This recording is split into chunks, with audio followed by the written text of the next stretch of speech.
Hello everyone, welcome to my channel. आज हम पढ़ेंगे causes of loss of biodiversity के बारे में या थ्रेट्स टू बायोडाइवर्सिटी के बारे में, यानी ऐसे कौन कौन से कारण हैं जिनकी वजह से बायोडाइवर्सिटी दिन ब दिन कम होती जा रही है। वैसे तो बहुत सारे कारण हैं जिनकी वजह से बायोडाइवर्सिटी कम होती जा रही है, लेकिन इस वीडियो में हम पढ़ेंगे कुछ इंपॉर्टेंट कॉजेज के बारे में जिनकी वजह से बायोडाइवर्सिटी लॉस बहुत ज़्यादा हो रहा है। वीडियो शुरू करने से पहले मैं आपको बताना चाहूँगा कि हमने लास्ट कुछ वीडियोस में बायोडाइवर्सिटी के बारे में पढ़ा था, और जिसमें हमने पढ़ा था कि बायोडाइवर्सिटी होती क्या है। साथ ही साथ हमने पढ़ा था कि बायोडाइवर्सिटी की टाइप्स कौन कौन सी हैं, अल्फ़ा, बीटा और गामा डाइवर्सिटी के बारे में पढ़ा था। और साथ ही साथ हमने पढ़ा था इम्पॉर्टेंस ऑफ बायोडाइवर्सिटी के बारे में। और एक और वीडियो मैंने अपलोड की थी जिसमें हमने पढ़ा था हॉट स्पॉट्स ऑफ बायोडाइवर्सिटी के बारे में।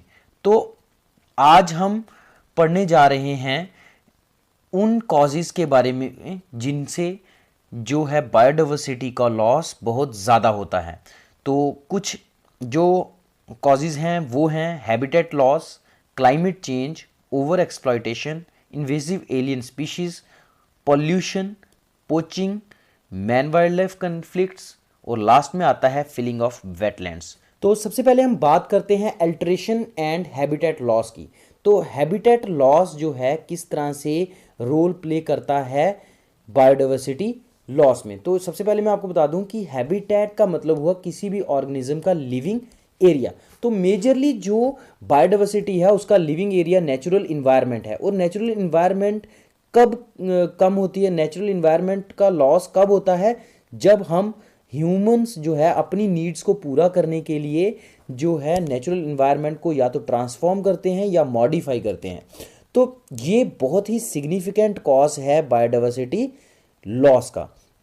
तो कॉमन टाइप ऑफ जो हैबिटेट लॉस है वो है फॉरेस्ट की कटिंग, यानी डिफॉरेस्टेशन जो है वो एक मेजर कॉज है वाइल्ड एनिमल्स के हैबिटेट लॉस का। तो अगर करंट लेवल ऑफ डिफॉरेस्टेशन चलता रहा तो लगभग ईयर 2100 में जो हमारे हिमालयाज हैं उनमें सिर्फ 10% लैंड ही रह जाएगी जिसपे डेंस फॉरेस्ट कवर प्रेजेंट होगा। और इसका रिजल्ट क्या होगा, लगभग 366 एंडेमिक वास्कुलर प्लांट टैक्सा और 35 एंडेमिक वर्टिब्रेट टैक्सा का जो लॉस है वो होने के चांसेस बन जाएंगे।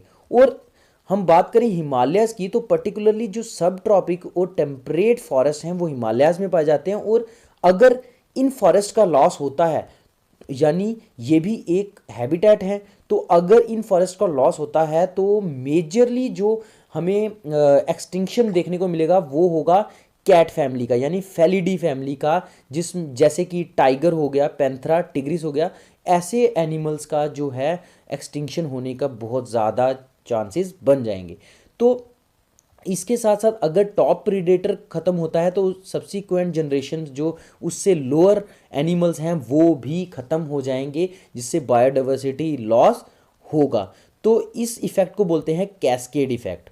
तो अब एक और एग्जांपल लेते हैं मेडिटेरेनियन सी की। यहाँ पर एक ग्रास ग्रो करता है जिसका नाम है पॉसिडोनिया ओशियानिका, जो एक एंडेमिक मैराइन प्लांट है।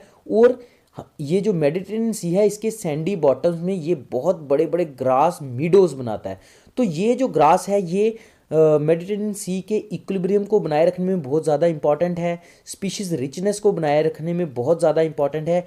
और क्योंकि ये जो ग्रास है ये लगभग 400 वेजिटेटिव स्पीशीज़ और लगभग 1000 एनिमल स्पीशीज़ को फूड और शेल्टर प्रोवाइड करता है। और साथ ही साथ ये जो ग्रास है ये जो है सी कोस्ट को बचाता है फ्रॉम सी करंट्स और वेव्स से, यानी सी कोस्ट के इरोजन को बचाता है।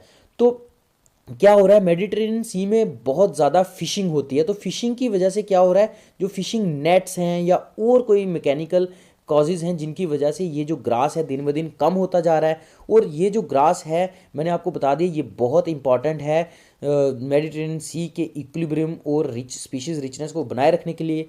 और अगर ये ग्रास ख़त्म हो जाता है तो क्या होगा, लगभग 400 वेजिटेटिव स्पीशीज़ और 1000 एनिमल स्पीशीज़ जो हैं वो अंडर थ्रेट आ जाएंगी। और इसके ख़त्म होने से और इस ग्रास के रिग्रेशन से, यानी इस ग्रास के 1 मीटर ख़त्म होने से क्या होगा, लगभग 15 से 18 मीटर्स की जो कोस्ट लाइन है वो भी ख़त्म हो जाएगी। और अल्टीमेटली क्या हो जाएगा, बायोडाइवर्सिटी लॉस होगा। और जो हमारे इकोसिस्टम है, मैराइन इकोसिस्टम, जो मेडिटेरेनियन सी का इकोसिस्टम है, उसकी प्रोडक्टिविटी भी कम हो जाएगी। और कॉन्सिक्वेंटली जो फिशेस हैं जिनको यहाँ से फूड और शेल्टर मिलता है वो भी कम हो जाएंगी। और साथ में जो ट्रॉफिक चेन्स हैं उनमें मेटाबॉलाइजिंग प्रोसेस है जो वो भी चेंज हो जाएगा। और साथ ही साथ जो कोस्टल एरिया है उसका इरोजन भी बहुत ज़्यादा बढ़ जाएगा। तो इतने सारे इंपॉर्टेंट रोल्स जो है ये पोसिडोनिया ओशियानिका ग्रास प्ले करता है। और अगर ये ख़त्म होगा तो बायोडाइवर्सिटी लॉस हो जाएगी। और भी बहुत सारे रीजंस हैं जिनकी वजह से हैबिटेट लॉस होता है, जैसे कि opening up land for agriculture, यानी नेचुरल एरियाज़ को अगर हम एग्रीकल्चर के लिए यूज़ करना शुरू कर देंगे तो भी जो वाइल्ड एनिमल्स हैं उनका हैबिटेट लॉस होगा। साथ ही साथ हम वेटलैंड्स में से जो वाटर है वो ड्रेन आउट कर देते हैं ताकि उसमें हम अपने डेवलपमेंटल प्रोजेक्ट्स कर सकें, तो उससे भी जो है काफ़ी सारे ऑर्गेनिजम्स का हैबिटेट लॉस हो जाएगा। और जब हम एक और चीज़, जब हम डैम्स बनाते हैं बहुत बड़े बड़े, तो काफ़ी बड़ा एरिया जो है वो पानी के नीचे सबमर्ज हो जाता है, तो उससे भी जो है काफ़ी सारे वाइल्ड एनिमल्स का जो हैबिटेट लॉस होता है। हैबिटेट लॉस में एक और कंसेप्ट आता है जिसे हम कहते हैं फ्रेगमेंटेशन। तो फ्रेगमेंटेशन का मतलब होता है जब भी कोई नेचुरल हैबिटेट एक से ज़्यादा हिस्सों में टूट जाता है तो हम उसे कहेंगे फ्रेगमेंटेशन। फॉर एग्जांपल, ये एक बहुत बड़ा नेचुरल हैबिटेट है, ये एक फॉरेस्ट एरिया है, तो अगर इसके बीच से कोई हम रोड्स बना देते हैं या रेलवे लाइन बना देते हैं तो इससे क्या होगा, ये एक एरिया बड़े बड़े 2 हिस्सों में बंट जाएगा। तो इस प्रोसेस को हम बोलेंगे फ्रेगमेंटेशन, जिसमें इस प्रोसेस में क्या होगा कि कोई भी लैंड बड़े बड़े 2 या 2 से ज़्यादा हिस्सों में टूट जाएगा। तो इससे क्या नुकसान होगा कि बाय द वे मान लीजिए यहाँ पे कोई एक एनिमल रहता है ए नाम का, तो यहाँ पे उसे मेटिंग के लिए बी के पास जाना है, तो जब ये मेटिंग होगी तो तभी जो है पॉपुलेशन इंक्रीज होगा और बायोडाइवर्सिटी जो है वो इंक्रीज होगी। तो यहाँ पे इसकी जो है मूवमेंट में जो है रिस्ट्रिक्शन आ जाएगी, है ना।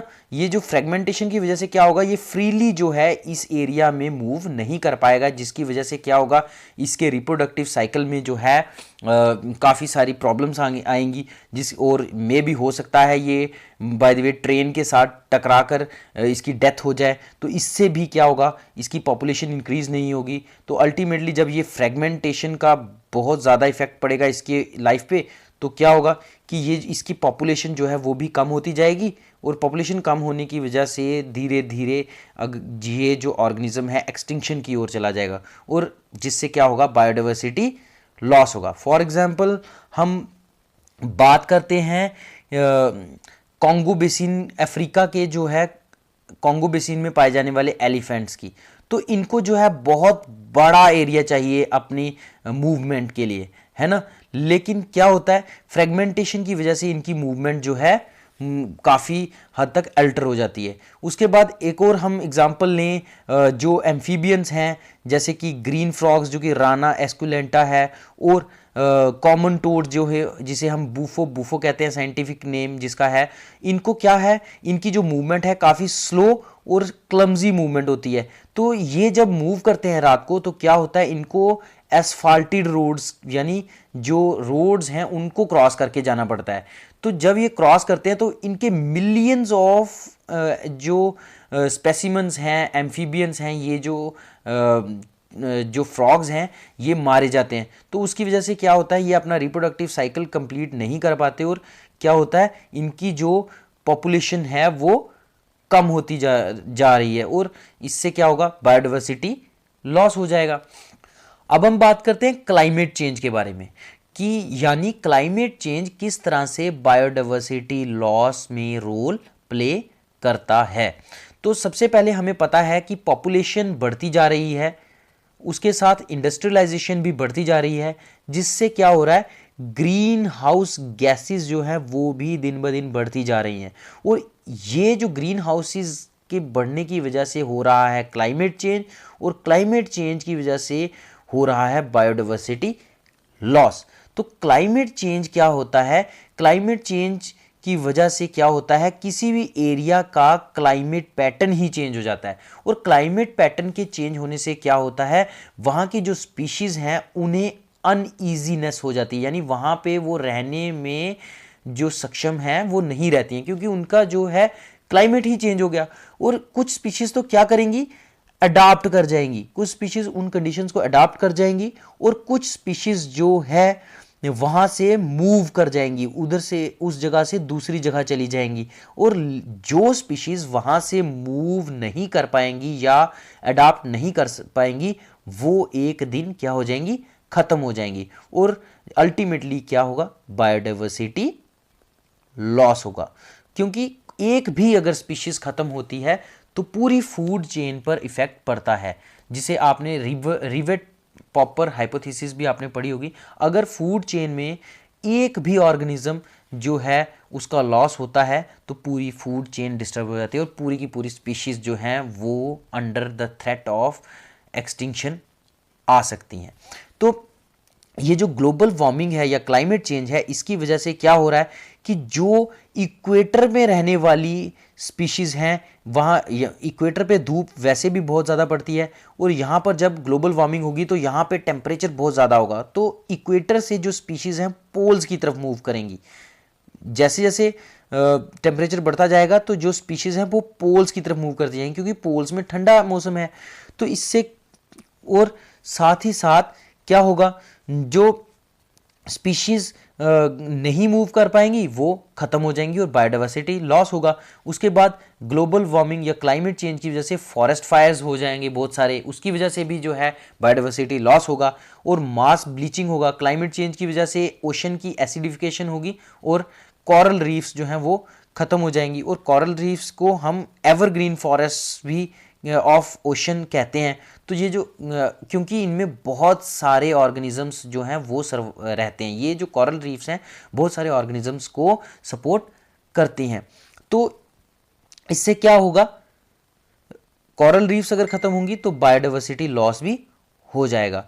और कैलकुलेशंस के अकॉर्डिंग अगर इस ग्लोबल वार्मिंग को या क्लाइमेट चेंज को नहीं रोका गया तो सन 2100 ईयर 2100 में क्या होगा, लगभग 50% जो बायोडाइवर्सिटी है या 50% जो स्पीशीज़ हैं उनका जो सूटेबल क्लाइमेटिक कंडीशंस हैं वो चेंज हो जाएंगी।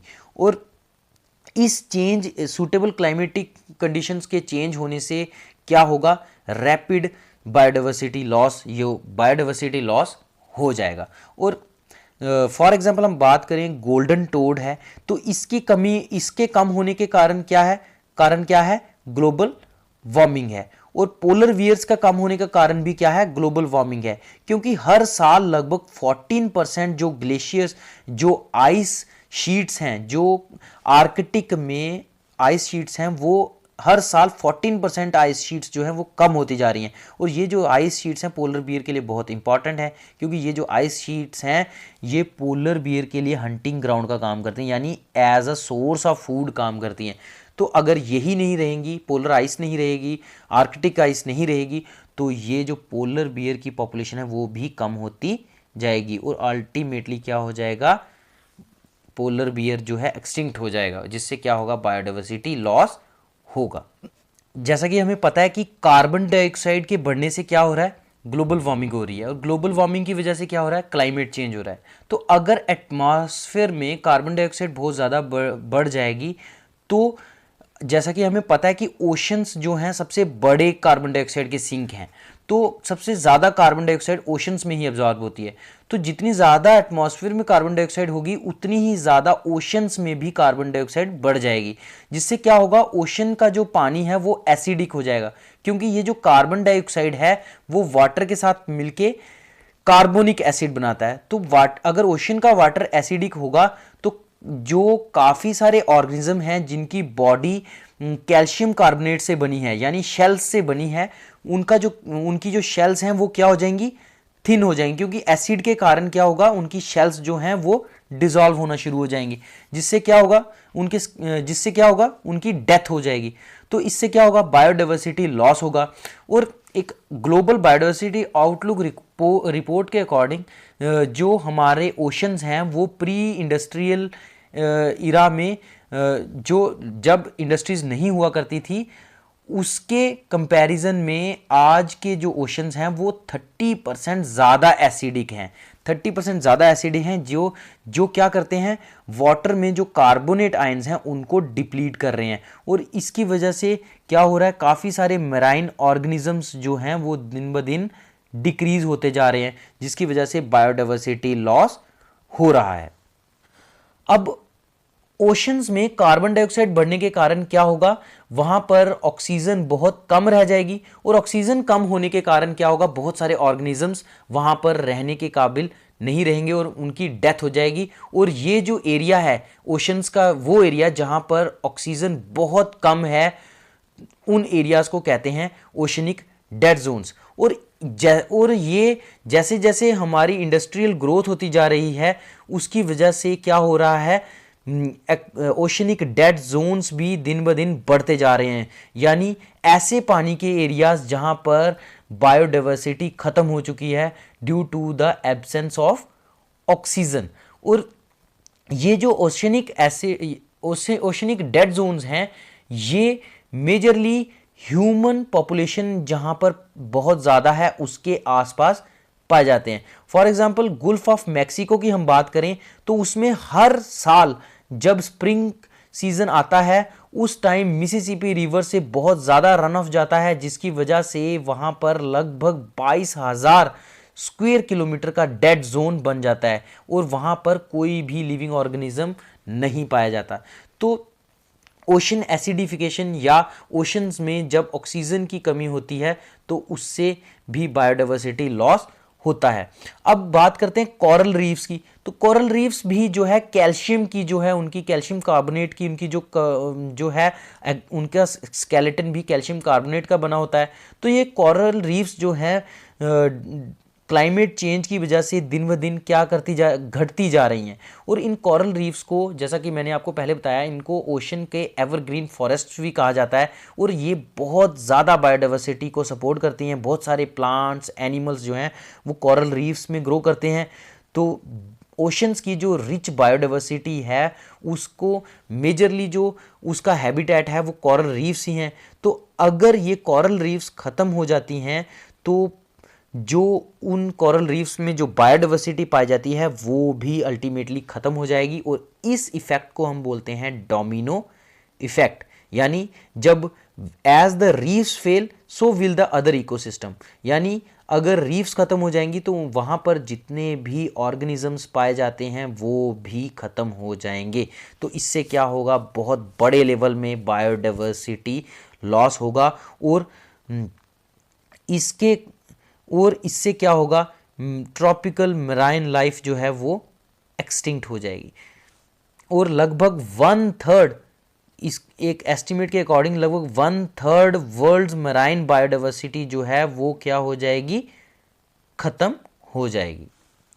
अब बात करते हैं ओवर एक्सप्लॉयटेशन की या अनसस्टेनेबल यूज की।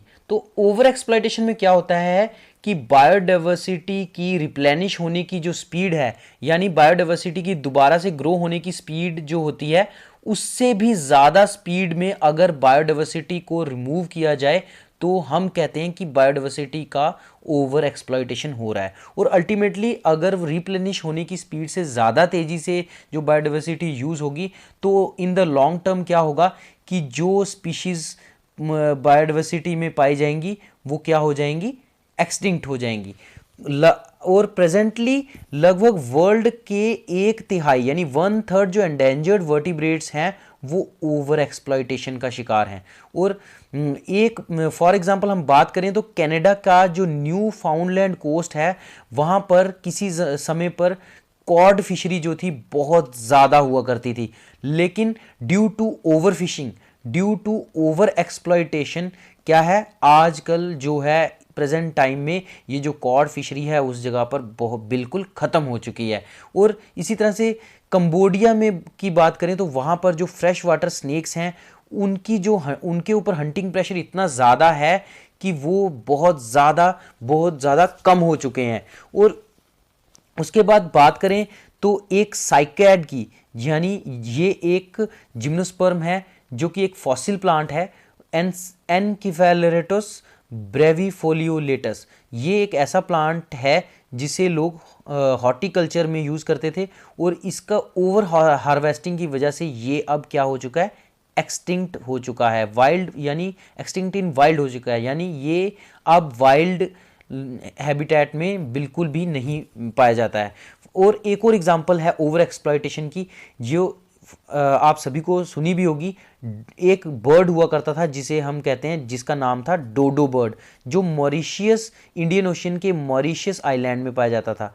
और जिस समय ये डोडो बर्ड हुआ करता था उस समय इस आइलैंड पर, मॉरिशियस के आइलैंड पर जो था कोई भी मैमल जो था वो नहीं पाया जाता था, जिसकी वजह से इस बर्ड को कोई भी उस आइलैंड पे खतरा नहीं था। और ultimately Aahista Aahista use and disuse of organs की थ्योरी के अकॉर्डिंग उसने क्या हुआ कि ये जो बर्ड जो था इसने अपनी फ़्लाइट जो है, इसको फ़्लाइट की ज़रूरत ही नहीं पड़ी क्योंकि वहाँ पे कोई भी इसका हंटर नहीं था, और इसकी वजह से ये एक फ्लाइटलेस बर्ड में बदल गया। और क्या हुआ कि बाद में जब ह्यूमंस इस आइलैंड्स पे आए उन्होंने इसको इजीली हंट किया और ओवर एक्सप्लॉइट किया, और इसकी वजह से क्या हो गया, ये बर्ड जो है क्या हो गया, एक्सटिंक्ट हो गया। ओवर एक्सप्लॉइटेशन में एक और कंसेप्ट आता है कैस्केड इफेक्ट, जिसे हम नॉक ऑन इफेक्ट भी कहते हैं। तो कैस्केड इफेक्ट में क्या होता है, अगर कोई भी हैबिटेट जिसमें कोई एपेक्स प्रीडेटर रहता है, फॉर एग्जांपल टाइगर रहता है, अगर वो ओवर एक्सप्लॉइटेशन की वजह से टाइगर खत्म हो जाएगा तो क्या होगा, there will be a dramatic increase in the prey species. यानी अगर एपेक्स प्रीडेटर खत्म हो जाएगा, टाइगर खत्म हो जाएगा, तो जो उसकी प्रे थी, जो उसका फूड सोर्स था, यानी जो एनिमल्स थे जिनके ऊपर वो फीड करता था, वो एनिमल्स बहुत ज़्यादा ग्रो कर जाएंगे, उनकी पॉपुलेशन बहुत ज़्यादा बढ़ जाएगी। और अगर प्रे की पॉपुलेशन बहुत ज़्यादा ग्रो कर जाएगी तो वो क्या करेंगे, वो भी अपने फूड रिसोर्सेज को ओवर एक्सप्लॉइट करेंगे, और उसकी वजह से क्या होगा, प्रे की पॉपुलेशन को भी जो है फूड मिलना कम हो जाएगा, और वो भी अल्टीमेटली क्या हो जाएगी, ड्विंडल कर जाएगी, यानी कम हो जाएगी। तो इस और लास्ट में क्या होगा, ultimately there will be the extinction of that prey also. तो अगर एपेक्स प्रीडेटर खत्म होगा तो अल्टीमेटली जो प्रे है वो भी खत्म हो जाएगा, and this will lead to biodiversity loss.